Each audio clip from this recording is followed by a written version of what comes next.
ఇప్పుడు అంత చెప్పే టైం లేదు కనుక కొన్ని విషయాలు అన్న ఇప్పుడు ఎక్కడికో వెళ్ళిపోవట్లేదు. అన్న ఇక్కడ వైజాగ్లో 10 సంవత్సరాలు ఉండి ఒక 2 సంవత్సరాలు కేరళ ట్రాన్స్ఫర్ అయ్యి మళ్ళీ వచ్చేసారు ఇక్కడికి. అయితే ఇంకొక 2 సంవత్సరాలు విజయవాడలో మళ్ళీ ఇక్కడికి వచ్చేస్తారు. దానికోసం బాధపడాల్సిన అవసరం లేదు.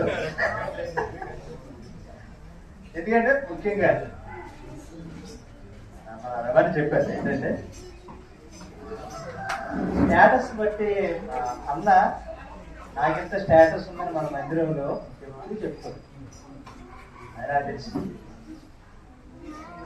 ఆయన గొప్పతనాన్ని ఎప్పుడు చెప్తారు. మనలో చాలా మందికి ఉద్యోగాలు ఇప్పించారు, నాకు తెలుసు. చాలా మందికి ఉద్యోగాలు ఇప్పించారు, చాలా మందికి అనేక రీతిలుగా సాయం చేశారు, అది నాకు తెలుసు. కానీ అది ఓకే. కానీ నేను గ్రహించింది ఏంటంటే మ్యారేజ్ అయిన దగ్గర నుంచి కూడా నాకు తెలుసు, ఫ్యామిలీ ఎవరో ఫ్యామిలీకి తెలుసు, ఆయన దగ్గర నుంచి అన్ని సంవత్సరాలు కూడా మాకు సహవాసం. నేను గుర్తించింది ఏంటంటే ఆయన ఇక ఎగ్జాంపుల్ ఏంటంటే కొన్ని సమస్యలు వచ్చినప్పుడు మేము డిస్కస్ చేస్తున్నాం. నాతో పాటు చాలాసార్లు డిస్కస్ చేసాం.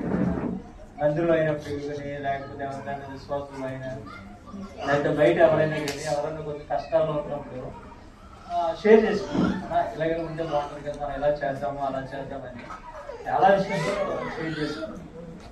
అవన్నీ విషయాలు ఇప్పుడు చెప్పలేం కానీ టైం లేదు కానీ. కానీ అన్న విషయంలో అన్న మాత్రం ఒకటి చెప్పచ్చు ఏంటంటే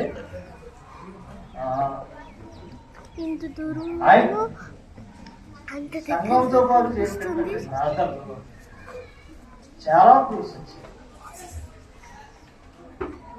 చాలా ప్రూఫ్స్ నేను కన్నారో చాలా చూసాను.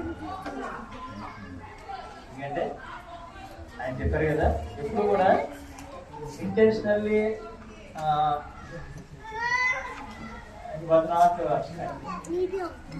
ఇప్పుడు కూడా మందిరానికి లేకపోతే ప్రార్థనకి ఎప్పుడు కూడా ఎక్స్టెండ్ అవ్వదు. టైంకి వచ్చేవారు, ఎక్కడ ఉన్నప్పటికీ కూడా లేకపోతే ఎక్కడెక్కడ ఉద్యోగరీత్యా తిరిగి ఏ టైం అయినా కానీ మందిరానికి వచ్చి ప్రార్థన చేస్తుంది. ఓసారి నాకు అనిపిస్తుంది అన్న ప్రార్థన స్టార్ట్ చేసేదంటే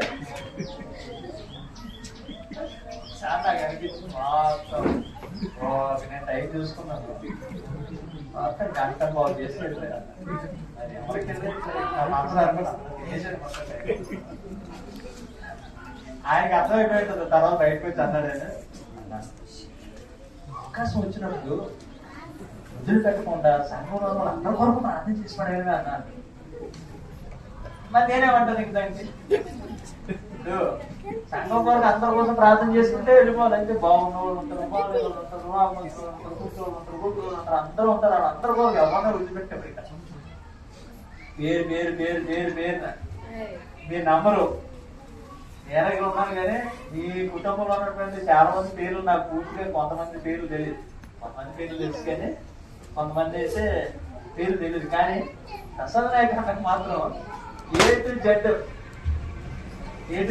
మరి ఆయన రాసుకుంటారో లేకపోతే మైండ్ లో పెట్టుకుంటారో ఎంత పెట్టుకుంటారో ఏదో కానీ మొత్తం మందిరంలో ప్రార్థన స్టార్ట్ చేసిన మాత్రం ప్రతి ఒక్కరి కొరకు ప్రార్థన. ఆ ప్రార్థనలో ఎంతో ప్రూఫ్స్ ఇచ్చాయి. ఆ ప్రార్థనలు ఇప్పటికి కూడా చాలా ప్రూఫ్స్ ఇచ్చాయి. సో మనం చేయాల్సింది ఏంటంటే ఆయన మళ్ళా తిరిగి వస్తాను. ఆయన నాకు తెలుసు ఇంకొక 25 years సర్వీస్ ఉన్నా, ఇంకా 20 సంవత్సరాల సర్వీస్ ఉంది. అందుకే అన్ని యొక్క స్టేటస్ ఆయన యొక్క విధానం వేరు. కానీ ఇప్పుడు నేను చెప్పగానే నాకు తెలుసు ప్రొఫెషనల్ గా కూడా ఆయన ఉద్యోగంలో ఎలాంటి స్టేజ్ లో ఉన్నారో అన్నది నాకు తెలుసు. మన మధ్యనే ఉండి చాలా సార్లు మన గవర్నమెంట్ చాలా సార్లు ఆయన అమెరికా పంపించింది అంబాసిడర్ గా. దానికి సంబంధించిన రాయబారి అంటే ఆ ఫీల్డ్. నేను చాలా మంది కూడా మా కాలేజీలో మా స్టూడెంట్స్ కి చాలా ఒక మాట చెప్తే అన్న మా పర్మిషన్ ఇచ్చేవారు. సిగ్నట్ ఏంటి అవి కూడా చాలా పర్మిషన్లు. ఒక మాట చెప్తే మా స్టూడెంట్స్ తీసుకెళ్ళాం పర్మిషన్ అటెండ్ కంపెనీస్. అంటే ఎందుకంటే చెప్తున్నాను, మనము మన కొరకు ప్రతి సమయంలో ప్రార్థన చేసేవాళ్ళు కొంత ట్రాన్స్ఫర్ అయి దూరం వెళ్తాం. ఇప్పుడు మనకి ఇవ్వాల్సినటువంటి బాధ్యత ఏంటంటే మనం ప్రతిసారి కూడా వాళ్ళ కుటుంబం కొరకు ప్రార్థన చేయాలి. ఆయనకు 3 పిల్లలు ఉన్నారు, పవిత్ర, ప్రకాష్, ప్రశాంత్. ఒక భార్య ఉన్నారు, ఆమె పేరు పరిమళ. పరిమళక్క, ప్రసాద్ నాయక్ అన్న. అన్నిటికంటే ముఖ్యంగా పెద్ద దిక్కు ఎవరున్నా? ఏ ఆంటీ? మోతిబాయ్ ఆంటీ ఉన్నారు. మోతిబాయ్ ఆంటీ గురించి చెప్పాలంటే ప్రసాద్ నాయక్ అన్న కోసమే కాదు, నేను మోతిబాయ్ ఆంటీ కోసం కూడా చెప్పాలి. ఎందుకంటే నేను ఈ మధ్యకాలంలో మోతిబాయ్ ఆంటీ మీద రివెంజ్ తీసుకోవాలని నేను చాలా ఆశపడ్డాను, కానీ అది అవ్వలేదు. ఎందుకు రివెంజ్ తీసుకోవాలనుకున్నానంటే ఆంటీ ఇంటికి వెళితే నేను 3-4 రోజులు భోజనం మానేసి ఇంటికి వెళ్తే ఆమె చేసేటువంటి ఆ పరిచర్య కానీ ఆమె యొక్క హాస్పిటాలిటీ కానీ ఆ 3 రోజులు భోజనం చేయకుండా ఉంటే తక్కువగా అంత ప్రేమించాను.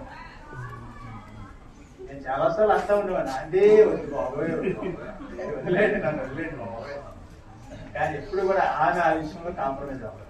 అది నా విషయంలోనే కాదు, ఆమె ఇంట్లో ప్రార్థన జరిగినప్పుడు ప్రతి ఒక్కరి విషయంలో కూడా ఆమె యొక్క హాస్పిటాలిటీ తెలుసు, అందరికీ తెలుసు.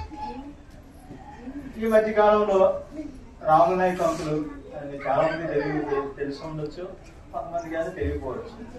ఎందుకంటే అంకులతో పాటు ఆయన పరిచయం ఏంటి,